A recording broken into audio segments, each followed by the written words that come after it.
conmemora cada 8 de marzo en recuerdo de un hecho trágico en el que murieron 129 obreras neoyorquinas en marzo de 1908. Trabajaban en una fábrica textil y murieron cuando se incendió, al no poder escapar debido a que los dueños habían cerrado con llave para evitar robos. En 1977, la Organización de Naciones Unidas eligió esta fecha como el Día Internacional por los Derechos de la Mujer. En esta fecha especial, presentamos las historias de vida de mujeres argentinas que dejaron un fuerte legado.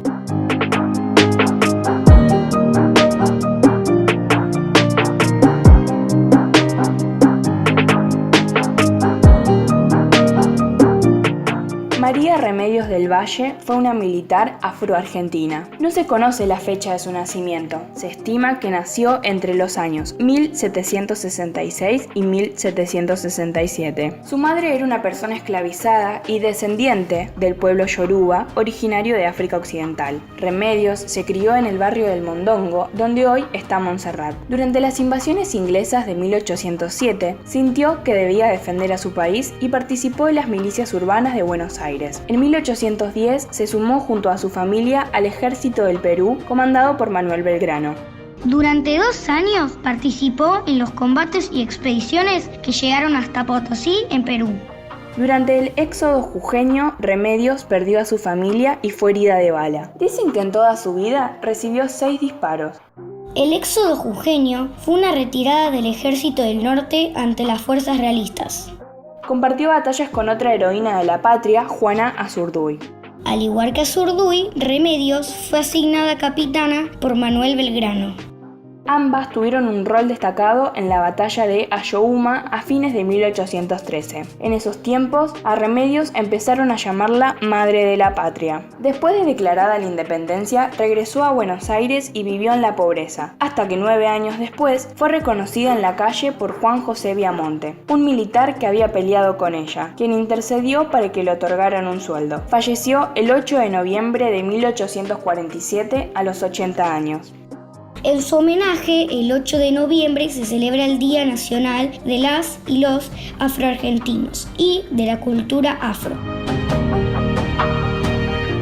Rosario Vera Peñalosa nació en Atiles, La Rioja, el 25 de diciembre de 1873. Se recibió de maestra en la Escuela Normal de La Rioja y después estudió en el profesorado de Sarah Eccleston de Paraná. A los 20 años obtuvo el título superior de enseñanza. Fue maestra jardinera, docente de grado, profesora, directora y capacitadora pedagógica. En 1898 fundó el Jardín de Infantes de la Escuela Normal de La Rioja, que fue el primero de varios creados por ella en Buenos Aires, Córdoba y Paraná. Participó del primer Congreso Patriótico de Señoras en América del Sur, realizado en mayo de 1910 en Buenos Aires. Formó parte del armado del Instituto Bernasconi, la escuela que aún hoy sigue en funciones en Parque Patricio. Ahí fundó el primer museo para la escuela primaria, al cual dedicó 17 años de su vida. Murió el 28 de mayo de 1950, fecha que se toma para conmemorar el Día de la Maestra Jardinera y el Día de los Jardines Infantes. Cecilia Grierson nació el 22 de noviembre de 1859 en Buenos Aires y pasó su infancia entre Uruguay y Entre Ríos, donde su familia tenía campos. Su madre había abierto una escuela rural y ella ayudaba a dar clases cuando tenía apenas 14 años. En 1878 se recibió de maestra y obtuvo un cargo en la escuela mixta de la parroquia de San Cristóbal, en Buenos Aires. Años después, decidió volcarse a la medicina para buscar un remedio que curara a una amiga que tenía una enfermedad crónica. Medicina era todavía una carrera solo para hombres, pero Cecilia consiguió ingresar y la terminó en 6 años. En 1889 se convirtió en la primera médica argentina y latinoamericana. Se recibió el 2 de julio de 1889 en la Facultad de Ciencias Médicas de la Universidad de Buenos Aires. En 1892 participó de la primera cesárea que se realizó en el país. Fue una de las fundadoras de la Escuela de Enfermeras del Círculo Médico Argentino, la Sociedad Argentina de Primeros Auxilios, el Consejo Nacional de Mujeres y la Asociación Médica Argentina. En 1899 fue la vicepresidenta del Congreso Internacional de Mujeres que se realizó en Londres y en 1910 presidió el Congreso Argentino de Mujeres Universitarias. Falleció el 10 de abril de 1934 y le dejó su casa al Consejo Nacional de Educación, donde construyó la escuela número 189, que lleva su nombre. Elba Selva nació el 14 de enero de 1945 en Lugano, ciudad de Buenos Aires. Allí empezó a jugar al fútbol, un deporte que entonces era exclusivo para los hombres, pero tuvo el apoyo incondicional de su padre. Llegó a convertirse en capitana de la selección de Argentina en fútbol femenino. A los 26 años fue convocada al Mundial de México 1971 y para asistir tuvo que pedir licencia en la fábrica de medias donde trabajaba. El 21 de agosto de 1971, con el brazalete de capitana y el 10 en la espalda, le hizo 4 goles a Inglaterra en el Estadio Azteca. Como Maradona, pero 15 años antes. Sin embargo, al regresar al país, solo la esperaban sus familiares. Además, no le reconocieron la licencia laboral y la despidieron. En 1986, cuando Diego Maradona hizo el llamado gol del siglo y el de la mano de Dios ante Inglaterra, Elba vio el estadio donde había jugado desde el Sanatorio Güemes, donde trabajaba como ayudante. En 2018, un grupo de periodistas la contactó y organizó un homenaje para ella y su equipo. Antes no había ni una chica jugando, ahora hay de todas las edades. Me llaman desde las escuelas para que vaya a hablar. No se imaginan el silencio con que me escuchan y me abrazan con cariño, contó tras recibir por fin los honores que merecía. Por su hazaña deportiva, en 2020 se declaró el 21 de agosto como el Día de la Futbolista Argentina. Azucena Villaflor nació el 7 de abril de 1924 en Avellaneda, provincia de Buenos Aires. Su hijo, Néstor de Vicenti, desapareció el 30 de noviembre de 1976, junto a su novia Raquel Manguín. En ese mismo momento, Azucena empezó su búsqueda. Reclamando información en el Ministerio del Interior, se encontró con que había otras madres en la misma situación. El 30 de abril de 1977, se reunió con otras 13 mujeres en Plaza de Mayo para reclamar por la aparición con vida de sus hijos desaparecidos. Azucena y ellas se convirtieron así en las fundadoras de Madres de Plaza de Mayo.